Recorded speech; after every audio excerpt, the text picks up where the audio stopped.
నమస్తే. ప్రతిరోజు దేవాలయాల విశేషాలు, దినఫలాలు తెలుసుకుంటూ ఉంటాం. కానీ ఈ రోజు ఒక మహనీయుడి గురించి మాట్లాడుకుందాం. పుణ్యం చేసిన వారి పేర్లు స్మరించుకుంటే కూడా మనకు మంచి జరుగుతుందని శాస్త్రాలు చెబుతున్నాయి. అటువంటి గొప్ప వ్యక్తి పునీత్ రాజ్ కుమార్ గారు.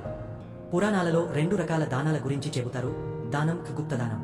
చాలా మంది రాజులు, ధనవంతులు ప్రజల ముందు బహిరంగంగా దానం చేసేవారు. కానీ నిజమైన గొప్ప వ్యక్తులు ఎవరూ గుర్తించకుండా గుప్తదానం చేసేవారు. ఇంత గొప్ప మనసున్న వ్యక్తి ఎవరో తెలుసా? సినిమాల్లో హీరో మాత్రమే కాదు, నిజ జీవితంలో అసలైన హీరో పునీత్ రాజ్ కుమార్ గారు. వేలాది మంది పిల్లలకు ఉచిత విద్య అందించారు. అనాథాశ్రమాలకు నిత్యావసరాలు అందజేశారు. పేదల వైద్యం కోసం ఆర్థిక సహాయం అందించారు. ఆకలితో ఉన్న వారికి అన్నదానం చేశారు. చివరికి తన కన్నులు దానం చేసి మరణానంతరం కూడా మరికొంతమందికి వెలుగునిచ్చారు.